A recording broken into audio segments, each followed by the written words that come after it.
Minggu terakhir di seluruh dunia. Teman-teman, mari kita cari tahu hal-hal penting yang terjadi di seluruh dunia dalam seminggu terakhir.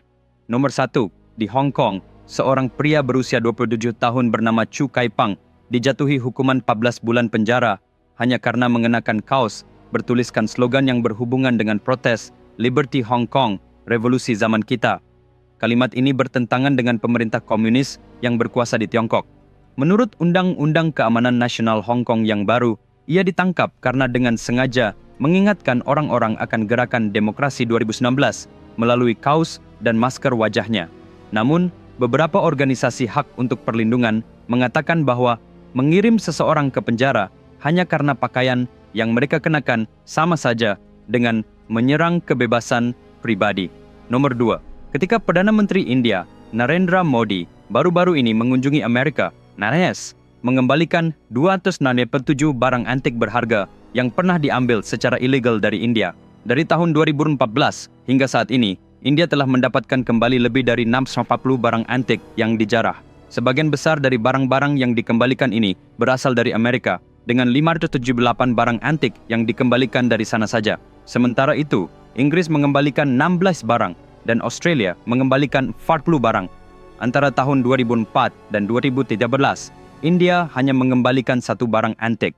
Nomor 3, Presiden Amerika Serikat Donald Trump bersama dengan anak-anaknya meluncurkan sebuah platform mata uang kripto baru yang disebut World Liberty Financial. Mereka merancang proyek ini berdasarkan keuangan terdesentralisasi, DeFi, yang berarti pengguna dapat meminjamkan atau meminjam mata uang kripto tanpa perantara pihak ketiga. Putra Trump, Donald Trump Jr., menyatakan saat peluncuran, revolusi keuangan telah dimulai. Platform ini diklaim menawarkan transaksi yang sangat aman, terjamin, dan anti perusakan. Nomor 4, beberapa hari yang lalu di Inggris, jumlah hujan yang biasanya turun dalam sebulan turun hanya dalam waktu 24 jam. Transportasi jalan raya di banyak daerah terhenti, dan di London, beberapa rute kereta api ditutup untuk sementara waktu. Inggris bagian tengah dan selatan menerima curah hujan sekitar 60 hingga 80 ml. Banjir menyebabkan air masuk ke ratusan rumah dan sebuah lapangan sepak bola di London bahkan runtuh. Hanya dalam waktu 1 menit, 310 panggilan penyelamatan masuk ke staf darurat dari berbagai tempat di seluruh Inggris.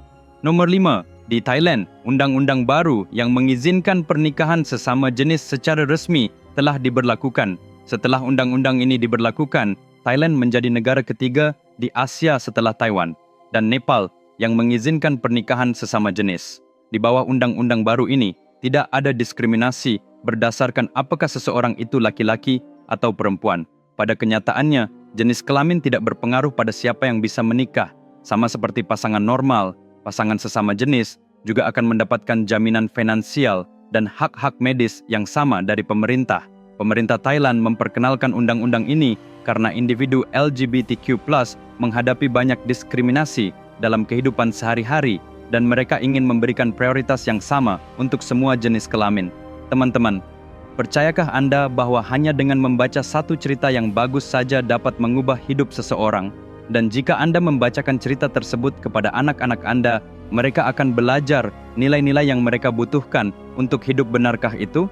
Apakah Anda percaya bahwa ada solusi untuk setiap masalah yang Anda hadapi saat ini atau di masa depan jika Anda membaca satu cerita itu? Ya, itu mungkin hanya dengan kisah epik terbesar yang pernah diceritakan dalam sejarah manusia, Mahabharata. Kisah ini 100 kali lebih spektakuler daripada filem superhit manapun. Ini adalah sebuah tantangan. Kisah lengkap dari Mahabharata dalam kata-kata Vikramaditya sendiri tersedia dalam 2 jilid format buku dan e-book di Amazon dan 43 toko online lainnya. Buku ini tersedia di seluruh dunia dalam 54 bahasa. Saya telah menyertakan tautannya dalam deskripsi video ini. Segera pesan karena ini bukan hanya sebuah buku, ini adalah perpustakaan untuk hidup Anda. Nomor 6, B.R. Shetty, seorang pengusaha India yang berbasis di Uni Emirat Arab yang pernah memiliki aset lebih dari 4,2 miliar dolar, akhirnya menjual seluruh kerajaan bisnisnya dan hanya memiliki 74 rupiah. B.R. Shetty dikenal karena menjalani kehidupan yang sangat mewah. Dia selalu memiliki 2 lantai yang dipesan untuk dirinya sendiri di Burj Khalifa, dan ia memiliki sebuah jet pribadi senilai 350 crores. Terlahir dari keluarga kelas menengah yang normal, Pencapaiannya yang begitu tinggi membuatnya menjadi inspirasi bagi banyak orang. B.R. Shetty memiliki NMC, pusat medis terbesar di Dubai, tempat 2.000 dokter bekerja. Setelah meraup untung besar di sana, ia berekspansi ke bidang periklanan, TI, dan layanan keuangan. Sebagian besar dari Anda mungkin pernah mendengar atau melihat UAE Exchange, yang juga merupakan perusahaan yang didirikan oleh B.R. Shetty, dan ia juga meraih kesuksesan di sana. Dia berkuasa selama 42 tahun, dan pada tahun 2016, dengan 4,2 miliar dolar, dia adalah orang terkaya ke-42 di dunia. Namun, meskipun memiliki begitu banyak, ia kehilangan semuanya sekaligus. Bagaimana hal itu bisa terjadi? Sebuah pusat penelitian yang berbasis di Inggris bernama Muddy Waters menyelidiki para tokoh bisnis yang kaya raya, memverifikasi apakah aset dan utang yang mereka nyatakan adalah nyata. Orang-orang sudah tahu bahwa Shetty memiliki utang sebesar 2,1 miliar, tetapi pada tahun 2019, Muddy Waters memposting di Twitter bahwa utangnya sebenarnya adalah 6,6 miliar. Dengan satu unggahan itu, nilai sahamnya jatuh. Perusahaannya pun dilarang masuk ke pasar saham. Di India, dia tidak diizinkan kembali ke Dubai ketika dia datang ke sini dengan alasan saudaranya tidak sehat. Bank of Baroda menuduh dia telah memberikan jaminan palsu untuk pinjaman yang dia ambil. Salah satu perusahaannya, Finable R, bernilai 14,000 crore, tetapi ia harus menjualnya dengan harga yang sangat murah.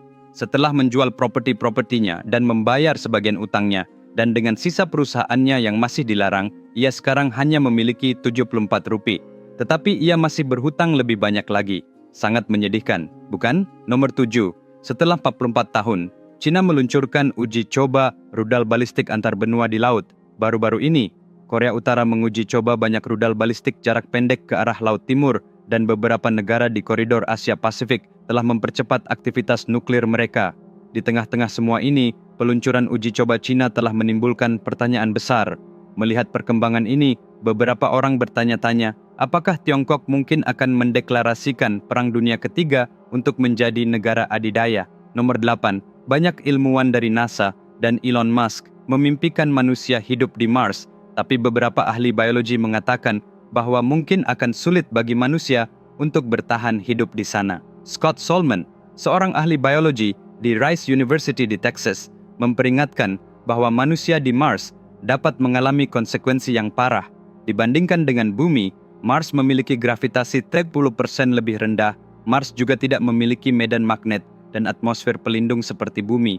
Karena itu, partikel bermuatan yang dilepaskan matahari bisa langsung menghantam siapapun di Mars. Akibatnya, anak-anak yang lahir di Mars bisa saja memiliki kulit berwarna hijau atau warna-warna cerah lainnya, seperti Gamora dalam serial Avengers.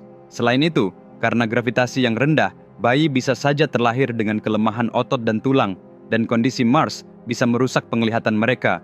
Sisi baiknya, jika kita beruntung, kita bisa beradaptasi dengan lingkungan seperti halnya manusia yang berevolusi dari kera. Kita bisa berevolusi menjadi makhluk lain di Mars dan bertahan hidup di sana. Namun, setelah beradaptasi dengan kondisi tersebut, hidup kembali di bumi mungkin hampir tidak mungkin. Nomor 9, bumi kita memiliki satelit alami, yaitu bulan. Tapi, bumi juga memiliki satelit mini baru yang dijuluki bulan mini. Satelit ini terjebak di atmosfer bumi karena gravitasi bumi. Bulan mini akan mengitari planet kita untuk sementara waktu, kemudian pindah ke orbit matahari dan kembali ke jalurnya sendiri. Bulan mini seperti ini cukup langka, sehingga para ilmuwan mengamatinya dengan cermat dan melakukan penelitian yang lebih mendalam. Nomor 10, Italia.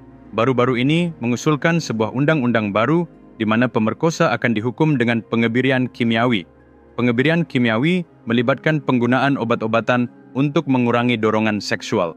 Beberapa orang percaya bahwa hukuman ini akan membuat para penjahat jera dan tidak lagi melakukan tindakan yang berbahaya terhadap wanita. Sementara beberapa orang mendukungnya, yang lain berpendapat bahwa hal itu melanggar hak asasi manusia dan melanggar otonomi fisik para penjahat. Mengapa Italia memikirkan langkah seperti itu? Karena kasus pemerkosaan telah meningkat secara mengkhawatirkan, membuat masyarakat khawatir akan keamanan. Inilah mengapa mereka mempertimbangkan tindakan tegas seperti itu. Nomor 11, Jamal, seorang pria dari Dubai, ingin istrinya, Saudi Al-Nadaak, bebas mengenakan bikini tanpa batasan atau rasa tidak aman. Karena negara tempat mereka tinggal memberlakukan banyak pembatasan pada wanita, ia memutuskan untuk membeli sebuah pulau pribadi seharga 400 crore agar istrinya dapat berkeliaran dengan bikini sesuka hatinya. Jamal memposting tentang hal ini di Instagramnya dan video-video dari pasangan ini terbang ke pulau ini dengan jet pribadi telah menjadi viral di media sosial. Keinginannya ini menghabiskan biaya sebesar 400 crore dan mungkin itu adalah batas ekstrim dari cinta. Teman-teman, mari kita bertemu lagi Senin malam mendatang pada pukul 5 sore. Sementara itu, pesanlah buku Mahabharata saya sekarang juga. Saya telah menaruh tautannya di deskripsi video. Dan juga, jika Anda belum berlangganan ke saluran saya, silakan berlangganan segera. Sampai jumpa, jaga diri kalian. Sampai jumpa.